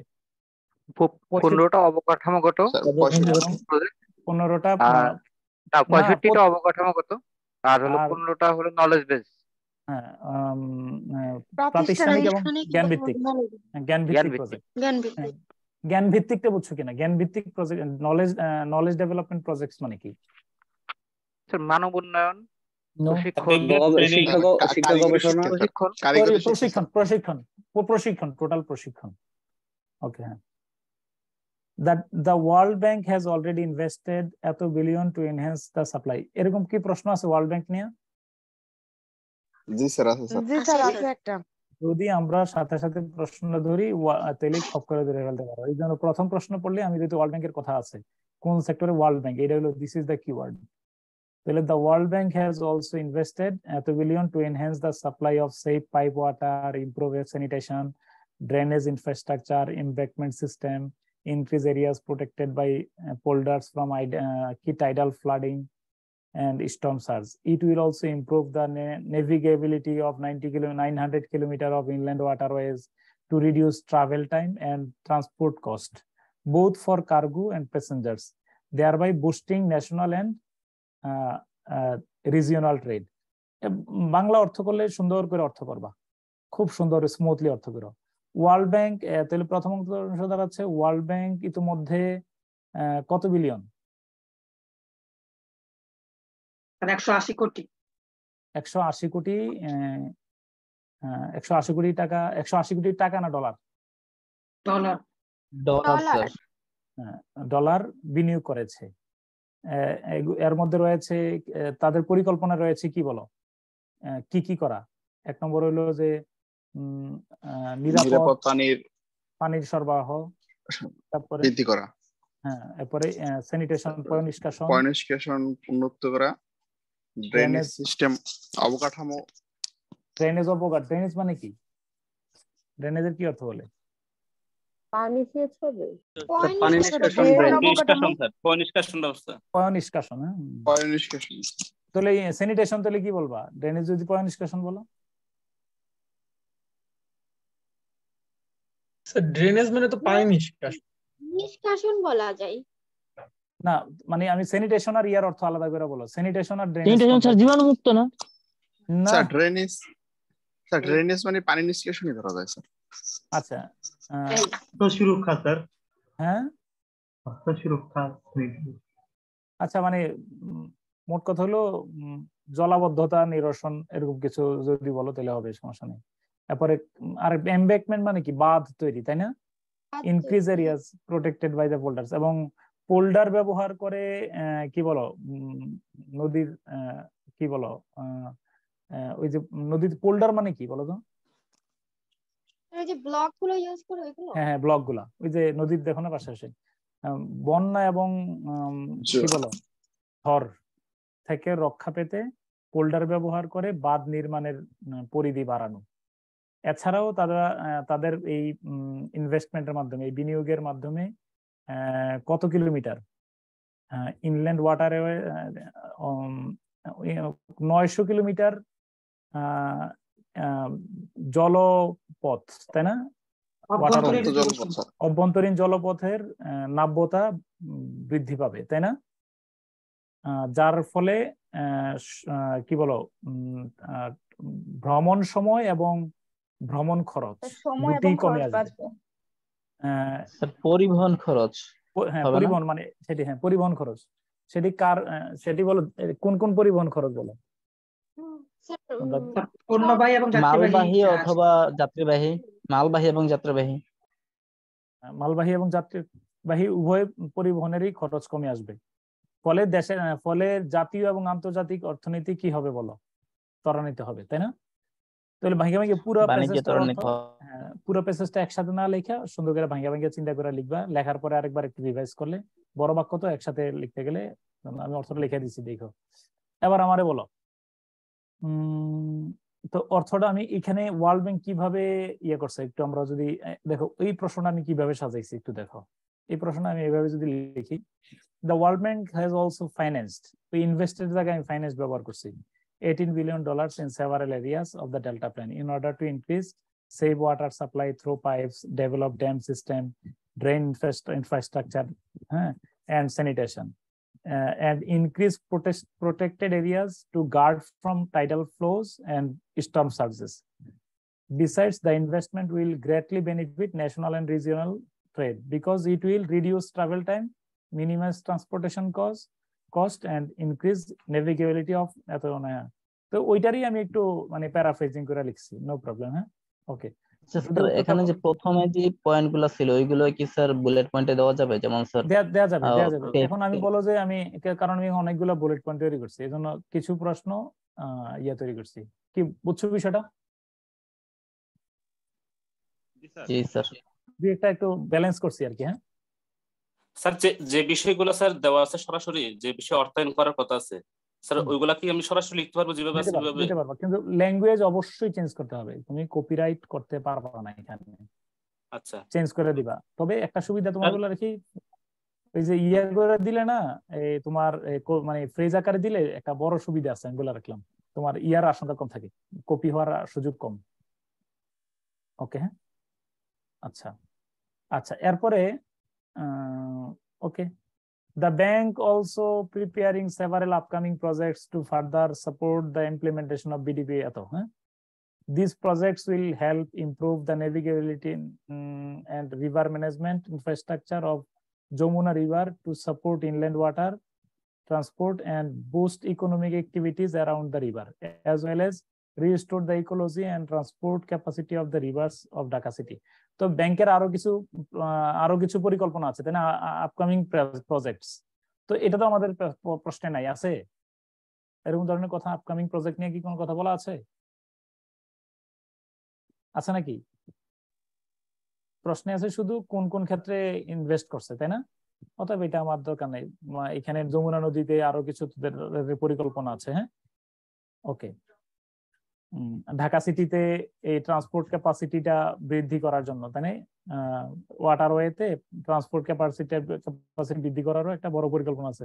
ঢাকার চারপাশে কিন্তু নদী আছে, এটা একটা চমৎকার লোকেশন, কিন্তু পরিকল্পনার কারণে নষ্ট হয়ে যাচ্ছে। The bank will also work with the government to focus on reducing pollution while in এগুলো আমাদের নাই, এগুলো প্যাসেজে নাই। The climate smart agriculture and water management project। হ্যাঁ, একটা কোশ্চেন ছিল। হ্যাঁ, আমরা যখন ওই যে কোনো অর্থ করতে যাব, সাপোজ এখানে ইনল্যান্ড ওয়াটার ট্রান্সপোর্ট ছিল, ওখানে যদি আমরা মিনিং করার সময় বলি যে ইনল্যান্ড মানে পানি ওই যে পরিবহন ব্যবস্থা বললে কি ভুল হবে স্যার? বা শোনো আমি বলে রাখি, এটার আমার একটা কথা আছে। যেই শব্দটা বাংলায় ধরো ট্রান্সপোর্টে পরিবহন না লেখা যদি ট্রান্সপোর্টে লিখো নো প্রবলেম, কিন্তু ইনল্যান্ড শব্দটা আমরা বাংলায় রস্বই দন্ত ন, তুমি বাংলায় লিখে দেখো ব্যাখ্যাপা লাগে কিনা। যেমন অফিসিয়াল মিটিং, যেমন ওই প্রথম আলোর ওই বিষয়টা দেখো, অফিসিয়াল মিটিং তুমি যদি বলো দাপ্তরিক সভা নো প্রবলেম, আবার অফিসিয়াল মিটিং কিন্তু আমরা বাংলায় লেখা ব্যবহার করি অফিসিয়াল মিটিং, যেটা একদম তোমরা বাংলায় আমরা হেবিচুয়েটেড, যে ইংলিশটা বাংলায় সচরাচর ব্যবহার করি, ওইটা যদি তুমি অনুবাদ না করো নো প্রবলেম। কিন্তু ইনল্যান্ড শব্দটা রস্বই দন্ত ন লয় জবলা, ইনল্যান্ড শব্দটা আমার মনে হয় না যে আমরা ইনল্যান্ড ব্যবহার না করে অভ্যন্তরীণ ব্যবহার করি, তাই না? তোমরা কি আমার ইংলিশ শব্দের হুবহু কোনটা ইংরেজিতে রেখে দিতে পারবো, কোনটা বুঝছো কিনা? যেটা আমরা হেবিচুয়েটেড, যেটা আমরা সচরাচর বাংলায় লেখা অভ্যস্ত, যে ইংরেজি শব্দটাকে। আমি কি আমার কথাটা বুঝতে পারছি?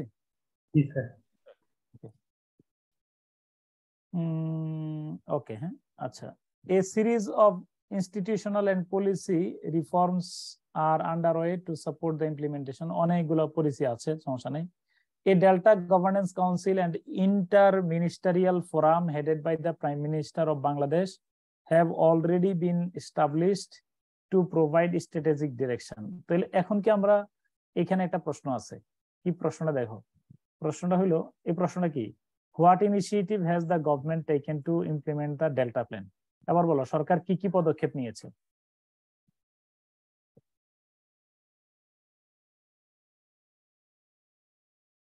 কি কি পদক্ষেপ নিয়েছে বলো? স্যার প্রথমত কমিটি গঠন করছে। এই দাঁড়াও, একটু দাঁত দেখাইতে আসছে, পাকা বুড়ি হয়ে গেছে তো দাঁত দেখো।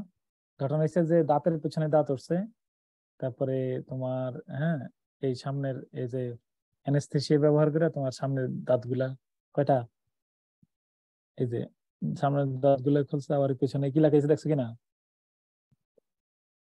ওকে, ঠিক আছে, দাও। এরপরে তাহলে কি বললাম, এবার বলো সরকার কি কি পদক্ষেপ নিচ্ছে?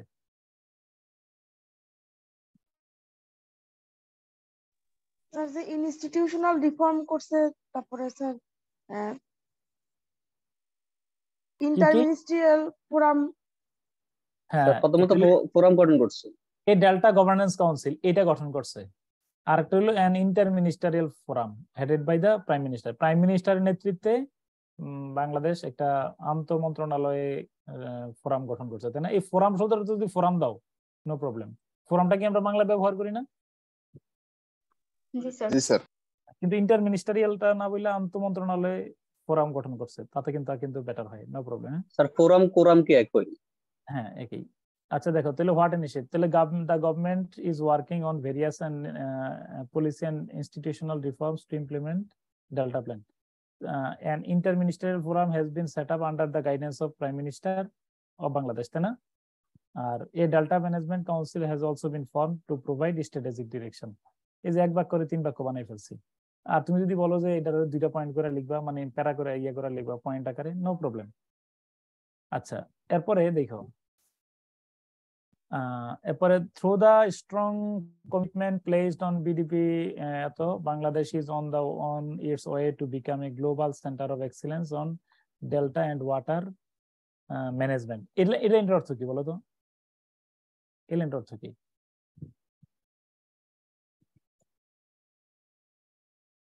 So the strong commitment placed on BDP 2001, মানে 2100,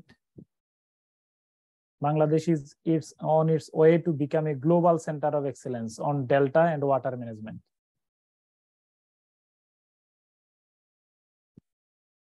প্রথমে কোন অংশটার অর্থ হবে? প্রথমে কোন অংশটা? একজন স্যার কমার আগে। কমার আগে। তাহলে বিডিপি বদ্বীপ পরিকল্পনা 2100 বাস্তবায়নে কি বলো দৃঢ় সংকল্পের মাধ্যমে, দৃঢ় প্রতিশ্রুতির মাধ্যমে। এরপরে কি বলো বাংলাদেশ, তাই না? এরপরে কি বলো ডেল্টা এবং বদ্বীপ এবং জল ব্যবস্থাপনায়, তাই না? কি বলো বিশ্বের এক উজ্জ্বল দৃষ্টান্ত হয়ে উঠেছে, নাকি এরকমই তো? স্যার একটা প্রশ্ন ছিল স্যার।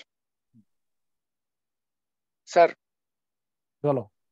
হ্যাঁ স্যার, আমরা হচ্ছে ইংলিশ বাংলা মানে মিক্স করে ফেলতে ফেলতে এমন অবস্থা হয়ে গেছে যে কমিটমেন্ট মানে ওটা ওই প্রতিজ্ঞা যে শব্দ মানে ওটা আর মাথায় আসে না, তখন কমিটমেন্ট মাথায় চলে আসে। এই সমস্যা থেকে কিন্তু আমি সমস্যা থেকে উত্তরণ হইলো প্র্যাকটিসে আস্তে আস্তে কমে আসবে। দেখবা কমিটমেন্ট অর্থ কমিটমেন্ট তো আমরা খুব কমই লিখি, দৃঢ় কমিটমেন্টের মাধ্যমে সুন্দর হয় না। আবার দেখো শব্দটা লেখা দৃঢ় প্রতিশ্রুতি, দৃঢ় সংকল্প, এরকম এটাই বেশি সুন্দর হয়। দৃঢ় কমিটমেন্ট বললে সুন্দর হয় না তো। This will take a comprehensive, integrated and multi-sectoral approach to water, land and related resources management that is sustainable. Okay, এখানেও কোনো প্রশ্ন নাই। The investment to implement BDP will based on adaptive delta management approach. আচ্ছা, এই লাইনটার অর্থটা কেউ বুঝছো কিনা একটু আমারে বলো। The investments to implement BDP will be based on adaptive delta management approach to ensure that right investments are made at the right time while working in harmony with the natural hydrological systems. এই লাইনটার অর্থ কি হইতে পারে একটু অনুমান করো তো।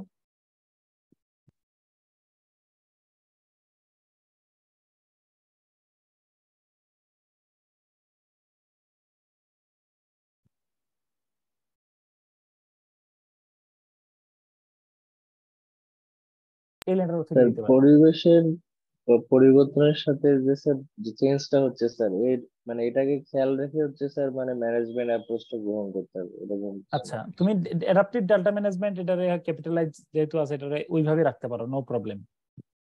আচ্ছা, the investment to implement BDP বাস্তবায়নে কি বলো? ইনভেস্টমেন্ট মানে কি? বিনিয়োগ। will be based on adaptive delta management approach. Adaptive delta management approach মানে কি? অভিযোজিত বদ্বীপ। অভিযোজিত বা অ্যাডাপটিভ অর্থ কলা ব্যবস্থাপনার পরিকল্পনা। অ্যাডাপটিভ ডেল্টা ম্যানেজমেন্ট পদ্ধতি, অ্যাপ্রোচ মানে কি? পদ্ধতি নির্ভর হতে হবে আর কি, তাই না? মানে অ্যাডাপটিভ ডেল্টা ম্যানেজমেন্ট যেহেতু আমার ক্যাপিটালাইজেশন আছে, এটা তুমি এইভাবে রাখতে পারো। এবার বলো অ্যাডাপটিভ ডেল্টা ম্যানেজমেন্টটা কি আসলে? পরের বাক্যটা বলা হয়েছে to ensure that right investments are made at the right time, মানে কি? সঠিক সময়ে সঠিক বিনিয়োগ করা হবে while working in harmony with the। আচ্ছা বলো তো, যেমন এখন ধরো বাঁধ নির্মাণ করতেছে অথবা ওই যে পোল্ডার বসাচ্ছে, ব্লক গুলা বসাচ্ছে, এটা কি এই যে এখন বর্ষাকালীন সময়ে বসাইলে কেমন হয়? না স্যার, ভালো হয় শীতকালে না। বসানো কথা স্যার। মানে ওই যে হলো যে এই লাইনটা দিয়ে তুমি দ্যাট ওই যে টু এনশিওর, তাহলে আমি এটা দেখো ব্যাখ্যাটা কি লিখছি। What do you understand by the adaptive delta management? What I mean by the adaptive delta management approach is the following. Okay, at first, to combine the natural water management of Bangladesh with delta plan. As dekho, then to make the right investment at the right time and to accomplish the right thing at the right moment. Mane that means I বুঝাতে চাচ্ছি ওই যে while working in harmony with the natural hydrological systems. Natural hydrological system গুলো বাংলাদেশে hydrology system মানে কি? জলজ ব্যবস্থাপনা আর কি, মানে মানে জলজ ব্যবস্থাপনা মানে অর্থাৎ বাংলাদেশে নদ নদীগুলোতে কখনো পানি কম থাকে, কখনো কি থাকে বলো, পানির ফ্লো কি থাকে, বেশি থাকে। সেটার উপরে নির্ভর করে তোমার কাজ করা এবং সঠিক সময়ে সঠিক কি কাজটা করা বলো, সঠিক বিনিয়োগ করা, তাই না? তো আমি এই কথাটা স্যার এভাবে বলা যায় না, পরিবেশের সাথে সমন্বয় করে সঠিক সময়ে সঠিক ই করা, মানে ইনভেস্টমেন্ট করা। তাহলে আমি যেটা বুঝতে পারছি সেটা হলো টু কম্বাইন, প্রথম হলো যে to combine the natural water management of Bangladesh with delta plan. Delta প্ল্যানটারে ইয়ার সাথে আগে অ্যাডজাস্ট করে নেওয়া, মানে আমি যে পরিকল্পনাটা করতেছি পরিকল্পনাটা কি আমার নিজের মন মতো হবে নাকি ন্যাচারাল ওয়াটার ম্যানেজমেন্ট বা হাইড্রোলজিক্যাল সিস্টেমের সাথে হবে বলো? সিস্টেমের সাথে সমন্বয় করা এক নম্বর কাজ।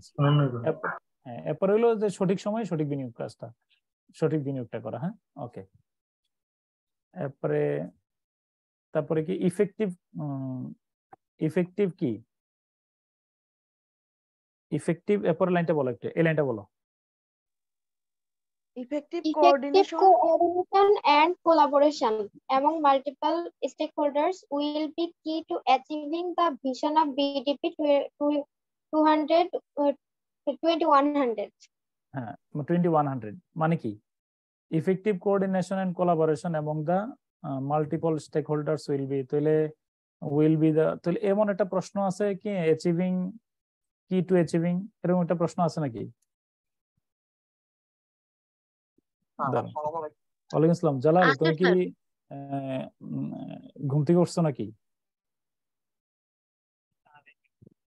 আচ্ছা দাঁড়াও, তোমার কথাই ক্লাসে বলতেছিলাম আমি, তুমি একটু জয়েন করো।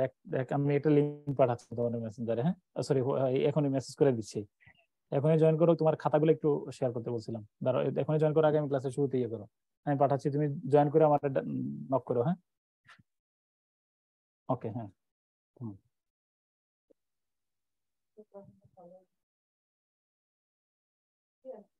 কি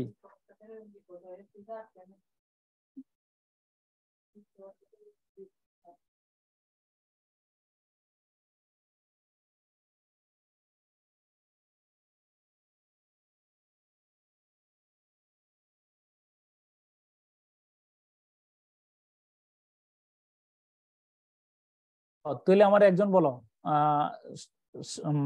ডেল্টা প্ল্যানের সাফল্য কোথায় নিহিত আছে? বাংলায় বলো, তাহলে পরে ইংলিশটা করবো।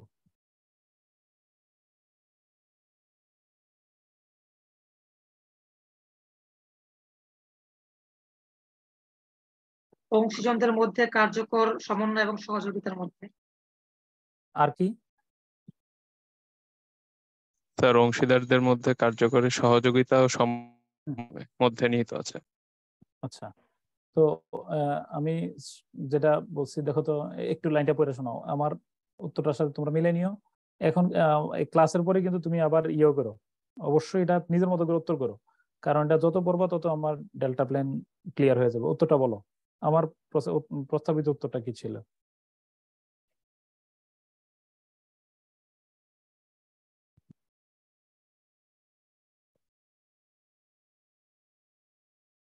বলো। হ্যাঁ,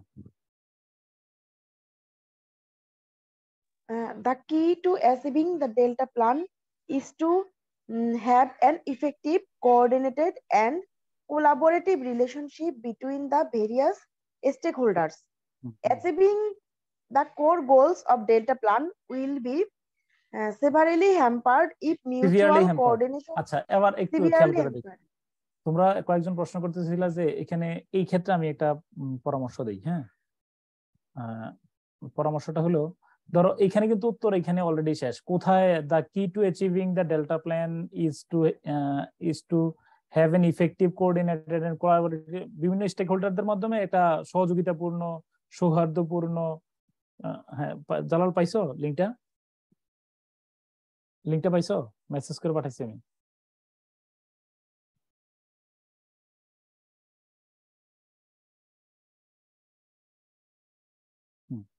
দাঁড়াও, জালাল আসতেছে। তাহলে এরপরে দেখো এই লাইনটা কিন্তু এটা কিন্তু আমার বানানো, আমি এই আইডিয়াটা ব্রড করছি যে achieving the core goals of Delta Plan will be severely hampered if mutual coordination and cooperation are disrupted. এটা কিন্তু যেহেতু আমার আর উত্তর এখানে নাই, খেয়াল করে দেখো, where do you think the key to achieving the Delta Plan lies? Delta Plan নিহিত আছে কোথায়? কোথায় আছে বলো? এখানে উত্তর এখানে বলাই আছে, তাই না? এই জায়গার মধ্যে এই যে ইফেক্টিভ কোঅর্ডিনেশন এবং কোলাবোরেশন এবং মাল্টিপল স্টেক হোল্ডার্স, এটার মধ্যে তো নিহিত আছে। উত্তর কি এখানে শেষ কিনা বলো? উত্তর এই বাক্যে শেষ না? জি স্যার, এখানেই শেষ। এরপরে আমি আবার ওই কথাটারে একটু ল্যাঙ্গুয়েজটা বাড়াইলাম যে কি, যদি প্রপার তোমার সরি ডেল্টা প্ল্যানের কোর গোল গুলাকে যদি মূল লক্ষ্য অর্জন করতে হলে কি বলো, মূল লক্ষ্যগুলা ব্যাপকভাবে ক্ষতিগ্রস্ত হবে যদি মিউচুয়াল কোঅর্ডিনেশন ডিসরাপ্টেড হয়, তাই না? তাই কিনা? অর্থাৎ পারস্পরিক সহযোগিতা, সৌহার্দ্যপূর্ণ সম্পর্ক যদি না থাকে, তাহলে কাঙ্ক্ষিত গোল লক্ষ্যে পৌঁছা যাবে না। সাথে যদি একদম উত্তর ব্যাখ্যাপ্পা একদম ছোট হয়ে যায়, তখন তুমি সাপোর্টিভ কোন একটা বাক্য দিয়া লাইনটাকে বড় করতে পারো। ওকে, এরপরে লাস্ট কি আছে? আর উপরের অংশটুকু শুধু দিলে কি কমার্স দেবে স্যার? মানে যদি এলাবোরেট না করি। কমার্স না, আমি বলি এটাতে, আমি একটা বলি এটাতে কি সমস্যা। এটাতে যদি তুমি অনেকগুলো উত্তর 3 লাইন 4 লাইন করে একটু বড় বড় করে লিখো না, হঠাৎ করে একটা লাইন লিখছো 1 লাইন, তখন তোমার কাছে নিজের কাছে ব্যাখ্যা পাওয়া মনে হবে। জাস্ট এই ব্যাখ্যা পাওয়া ভাবটা দূর করার জন্য আমি একটু ইয়ে করছি, মানে চাইবা যে একটু একটা লাইন অ্যাড করে দেওয়ার জন্য। আমার বক্তব্য কি বুঝাইতে পারছি? জি স্যার। জি স্যার। মানে ধরো, মানে বুঝো নাই, তুমি অনেক সময় স্যার খেয়াল করতে পারবে না, মনে করবে যে প্রশ্নটা আমি অপূর্ণ লিখছি, কারণ সবগুলো প্রশ্ন তুমি ভালো লেখা মানে বড় একটু ইলাবোরেটলি আনসার করে। স্যার আসসালামু আলাইকুম। হ্যাঁ জালাল, আমি তোমারে ফোন দিছিলাম আরো। ঠিক আছে জালাল, দাঁড়াও আমি লাস্ট এই প্রশ্নটা ইয়ে করে নিই, একটা মিনিট তোমার সাথে কথা বলবো। এরপরে লাস্ট কি ছিল? জালাল কি ক্যামেরার সামনে আসবে নাকি? আসা যাবে? স্যার আসা যাবে। আচ্ছা ঠিক আছে, দাঁড়াও তোমারে, ঠিক আছে সমস্যা নাই। Implementing the BDP will require, আচ্ছা পরে শেষের ইয়াটা হলো কি, implementing the BDP goals will require a sustained and long-term effort. This includes ওই যে কি managing investments, aligning the planning, ওই যে এইগুলো হলো সাজেশন, তাই না? ওকে, ওই যে এটা what effective steps can be taken to implement the delta plan. Okay, কোন কোন পদক্ষেপ নেওয়া যেতে পারে এখান দিয়ে আছে। সাজেস্ট এ সুইটেবল টাইটেল যদি আসে, গতবার তো আসে নাই, চাইলে তুমি এরকম ধরনের উত্তর দিতে পারো। এই যে গতকালকে তো আমি দেখাই দিছিলাম, মনে আছে কিনা? জি স্যার। ওকে, এটা তুমি চাইলে দিতে পারো, না দিতে পারো কোনো দিতে, তুমি যদি মনে করো যে আমি কথাটা একটু এলাবোরেটলি বাড়াই দিতে পারবো, দিয়ে দিতে পারবা, নো প্রবলেম।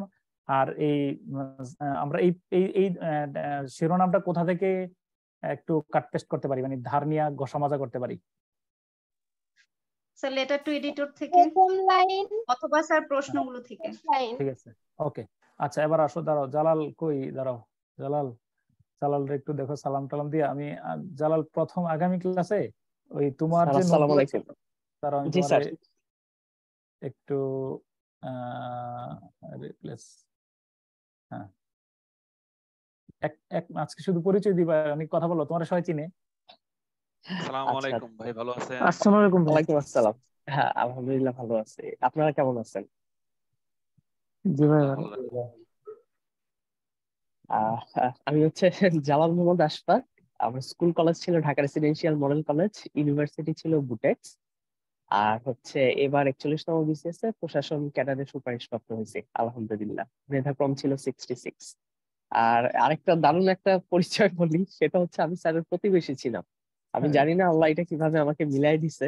হ্যাঁ, তো আমি প্রথম যেদিন স্যারের লিটারেচার ক্লাস করতে বসি, এটা হচ্ছে 2020-এর দিকে, তখন স্যার একদিন গল্পে স্যারের বারান্দাটা আমার খুব পরিচিত লাগতেছিল। আগে স্যার বারান্দা থেকে মাঝে মাঝে ক্লাস নিত, পরে একদিন স্যার বললো এইখানে, তারপরে বললাম স্যার আমার বাসা তো আপনার পাশের বিল্ডিং এ।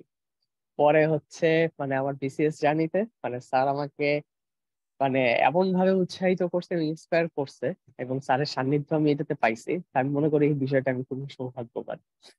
এই তো। তো আমি একটু আগে বলছিলাম যে আমার দুজন প্রতিবেশী, আলহামদুলিল্লাহ। এটা কিন্তু তুমি জানো না, আমার এটা এই এত, আমি বলি তোমাদের কয়েকজনের রেজাল্ট, বিশেষত মমিতারও তো চিনো না, মানে জি স্যার। কয়েকজনের রেজাল্টে আমার পুরা মানে সব ক্লান্তি শেষ। আচ্ছা শোনো, আমি যেটা বলতে চাচ্ছিলাম, জালাল, জি আগামী স্যার। কি বার? আজকে এই পরের ক্লাস কি বার না? স্যার মঙ্গলবার। মঙ্গলবার। জালাল, মঙ্গলবার কি তুমি একটু সকালে উঠতে পারবে কিনা, মানে 8টায়?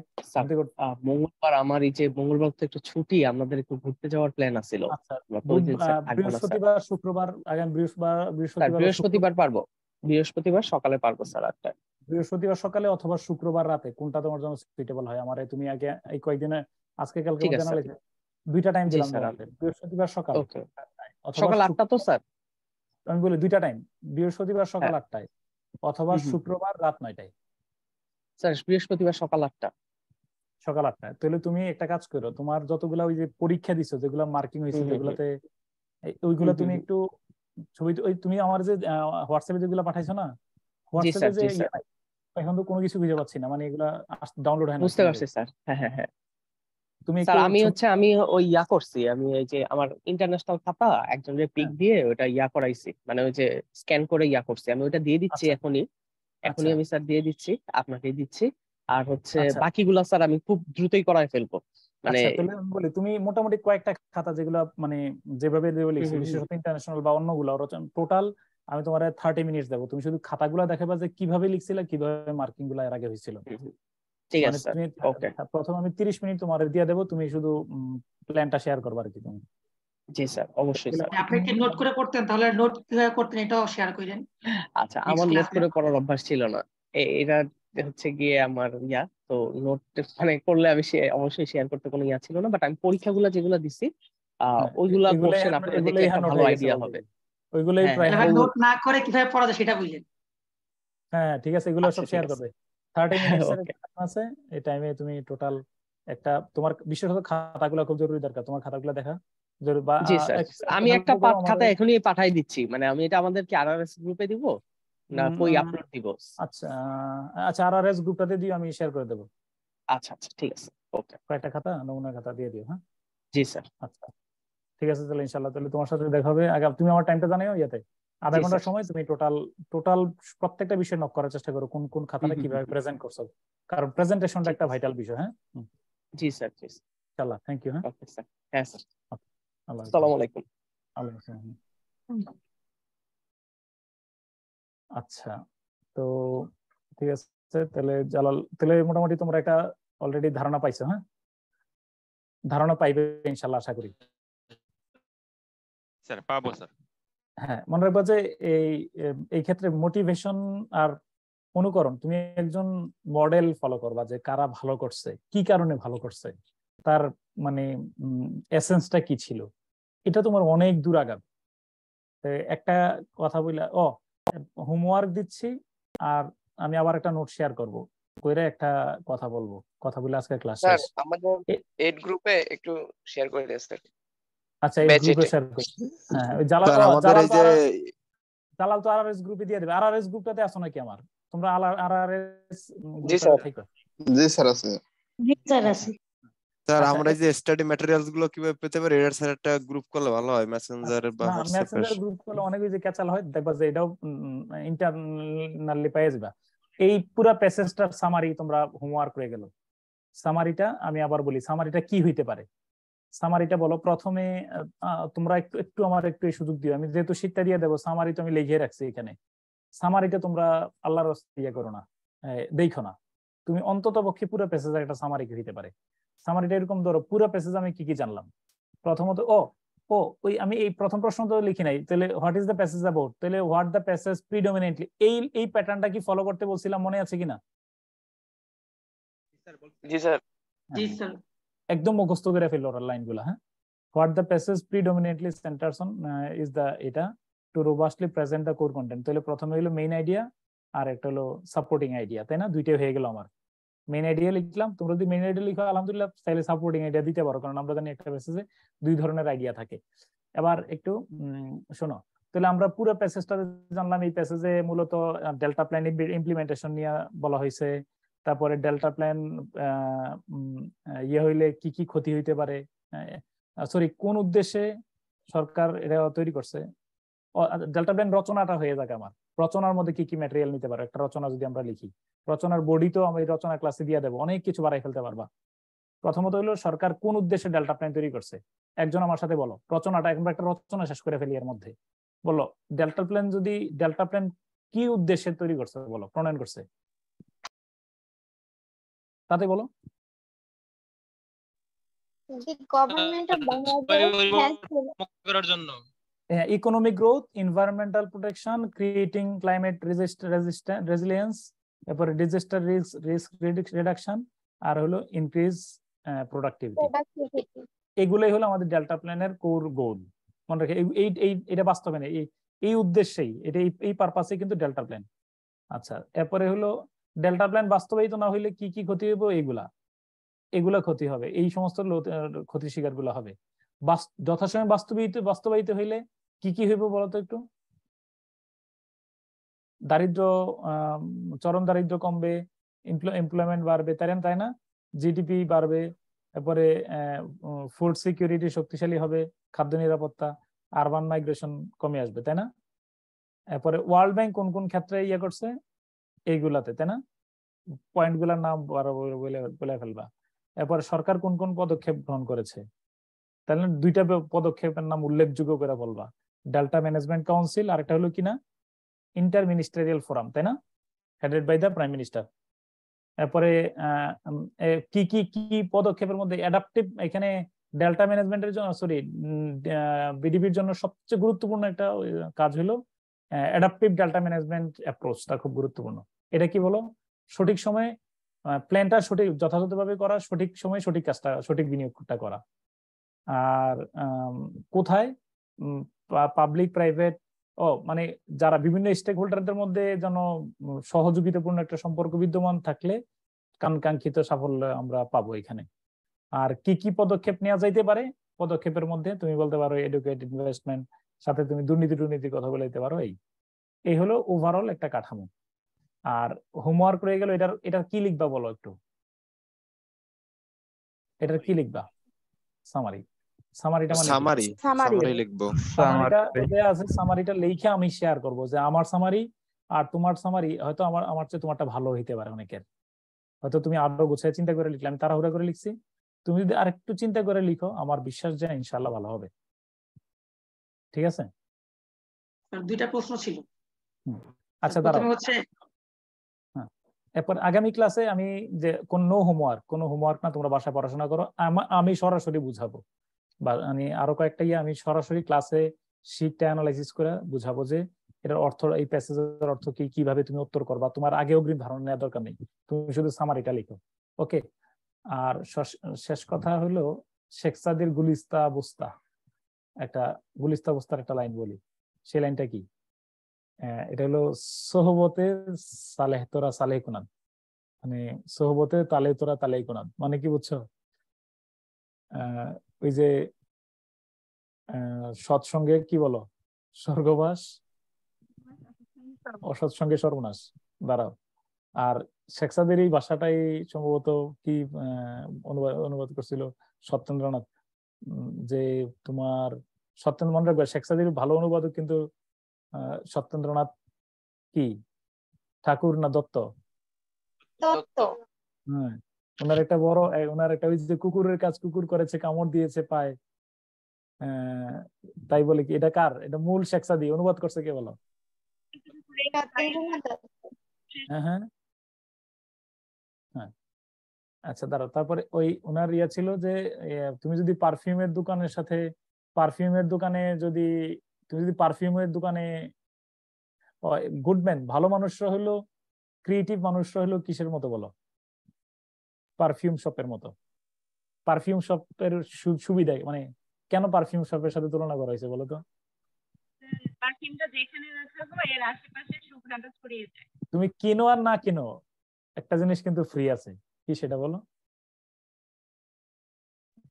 আমার যে নির্যাস স্যার, নির্যাস টেস্ট করা যায় স্যার, সুগন্ধি ফ্রি। এই মুহূর্তে তোমার তারা স্যার হাতেও লাগাই দেয় স্যার, পারফিউম, হ্যাঁ হাতে লাগাই দেয়। পারফিউম শপের সাথে চলবা। পারফিউম শপ হলো যারা সাফল্য লাভ করছে অথবা সামান্য বিচ্যুতির কারণে বিফল হয়েছে, তাদের সান্নিধ্য নিবা যে আমি ভাই আমার লাগবেই, এটা আমার মিস করতে চাই না, এটাই আমার লাস্ট বিসিএস, ইনশাল্লাহ তোমার সংকল্প তোমার জয়ী করবে। ঠিক আছে, এই জন্য ওই যে আমি এরপরের ক্লাসে আরেকজনকে নিয়ে আসবো যে ওরা কিভাবে তৈরি করছে। ঠিক আছে